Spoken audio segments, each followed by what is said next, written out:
बघा next problem. सगळ्यात पहिली प्रॉब्लेममध्ये बघा स्टेटमेंटमध्ये दिलेलं आहे फर्स्ट रेंज, नंतर सांगितलं आहे coefficient of range following data. म्हणजे काय फाइंड करायचं आहे? Find range coefficient of range of following data. हा 2 मार्काचा प्रश्न आहे. ठीक आहे. मग याच्यामध्ये बघा आता सोल्युशन. रेंज काय काय आपल्याला डाटा काय काय दिलेला आहे? 50, 19, 120, 40, 180, 20 आणि 80. ठीक आहे. मग आता काय आहे की असेंडिंग ऑर्डरनुसार लिहा. मग असेंडिंग ऑर्डरनुसार सगळ्यात छोटं कोण आहे? तर 40 आहे. ठीक आहे. मग बघा सगळ्यात छोटा आहे 40, त्याच्यानंतरनं 50, 50 नंतरनं 80, 80 नंतर कोण आहे? 90. ठीक आहे. 90 नंतरनं कोण आहे बघा हा 40 नंतर 50, 50 नंतरनं 80, 80 नंतर 90, 90 नंतरनं 120. कोण आहे? 120. 120 नंतरनं आहे 180, 180 आणि 180 नंतरनं लास्टला कोण येणार आहे? 200 येणार आहे. ठीक आहे. मग बघा आता स्मॉलेस्ट व्हॅल्यू. मग आपल्याकडे यस काय आहे?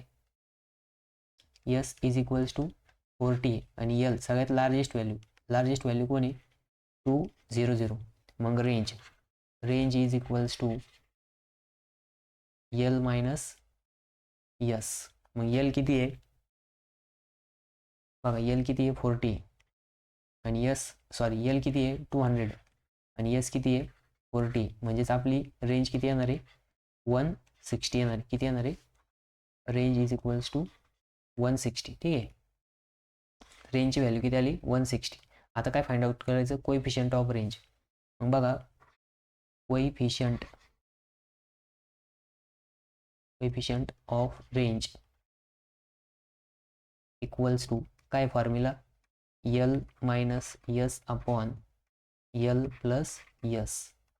मग यल किती आहे? यल आहे 200, यस किती आहे? 40 आणि परत यल किती आहे? 200 प्लस इथे किती येणार आहे? 40.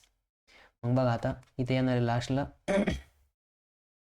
160 अपॉन 240.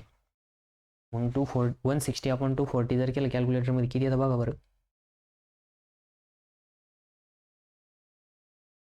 160 डिवाइड बाय 240 ते येतं 0.666. आता 666 व्हॅल्यू कंटिन्यू हो राहिली. मग राऊंड अप करा. राऊंड अप केल्यानंतर किती येणार आहे? 0.6667. ठीक आहे. मग आपली रेंज किती आली? कोइफिशियंट ऑफ रेंज किती आली? 0.667. ठीक आहे. मग बघा आता आपल्याकडं आपल्याला 2 मार्काचा प्रश्न विचारलेला. 2 मार्काच्या प्रश्नाचं उत्तर किती आलं? 0. रेंज आली 160 आणि कोइफिशियंट ऑफ रेंज आली 0.667. ठीक आहे.